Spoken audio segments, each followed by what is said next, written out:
हर हर महादेव। जय गुरु जी, शुक्राना गुरु जी, अनंतम अनंतम शुक्राना।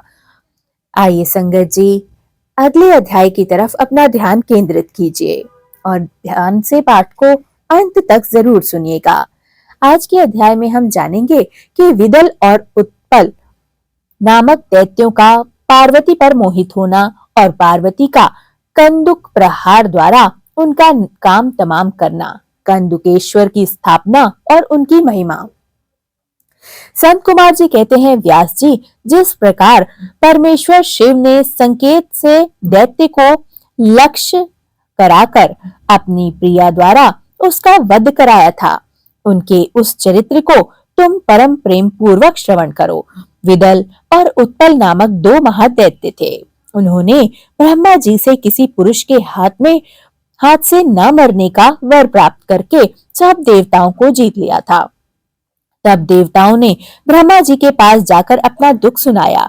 उनकी कष्ट कहानी सुनकर ब्रह्मा जी ने उनसे कहा, तुम लोग शिवा सहित शिव का आदर पूर्वक स्मरण करके धैर्य धारण करो। वे दोनों दैत्य निश्चय ही देवी के हाथों मारे जाएंगे। शिवा सहित शिव परमेश्वर कल्याण करता भक्त वत्सल हैं। वे शीघ्र ही तुम लोगों का कल्याण करेंगे। संत कुमार जी कहते हैं, मुने देवों से यूं कहकर ब्रह्मा जी शिव का स्मरण करते हुए मौन हो गए। तब देवगण भी आनंदित होकर अपने अपने धाम को लौट गए। एक समय नारद जी के द्वारा पार्वती के सौंदर्य की प्रशंसा को सुनकर वे दोनों दैत्य उनका अपहरण करने की सोचने लगे और पार्वती जी जहां गेंद उछाल रही थी, वहीं वे जाकर आकाश में विचरने लगे। वे दोनों घोर दुराचारी थे। उनका मन अत्यंत चंचल हो रहा था। वे गणों का रूप धारण करके अंबिका के निकट चले गए। तब दुष्टों का संहार करने वाले शिव ने अवहेलना पूर्वक उनकी ओर देखा। उनके नेत्रों से प्रकट हुई चंचलता के कारण तुरंत उन्हें पहचान लिया। फिर तो सर्वस्वरूपी महादेव ने दुर्गतिनाशिनी दुर्गा को कटाक्ष द्वारा सूचित किया कि ये दोनों दैत्य हैं, गण नहीं। तात तब पार्वती अपने स्वामी महाकौतुक की परमेश्वर शंकर के उस नेत्र के संकेत को समझ गईं। तदंतर सर्वज्ञ शिव की अर्धांगिनी पार्वती ने उस संकेत को समझकर उसी गेंद के साथ ही उन दोनों को चोट की। तब महादेवी की गेंद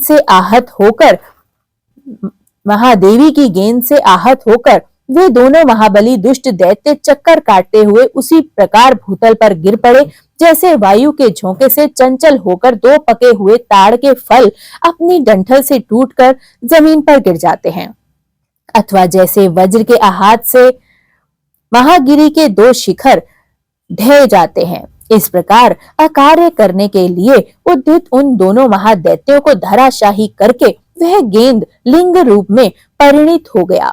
समस्त दुष्टों का निवारण करने वाला वह लिंग कंदुकेश्वर के नाम से विख्यात हुआ और ज्येष्ठेश्वर के समीप स्थित हो गया।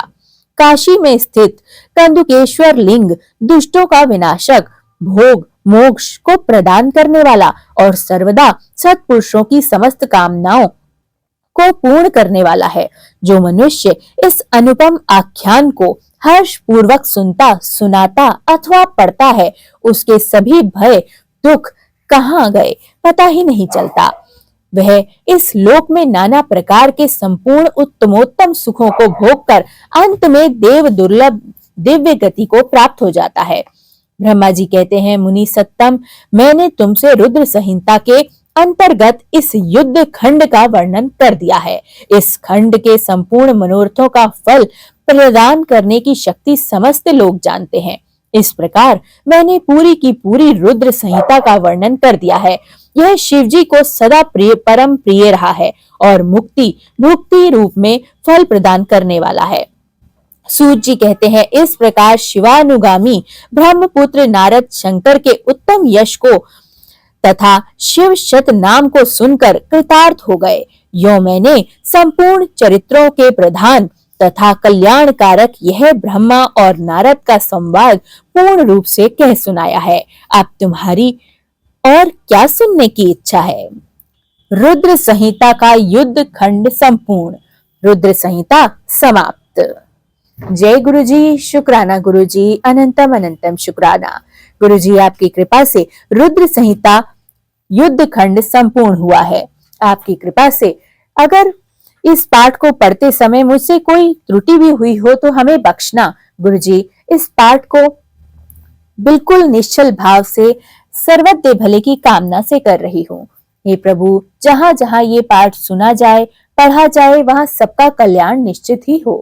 हे प्रभु, सर्वदा भला करना, संपूर्ण सृष्टि का कल्याण करना। जय गुरु जी, शुक्राना गुरु जी, अनंतम अनंतम शुक्राना।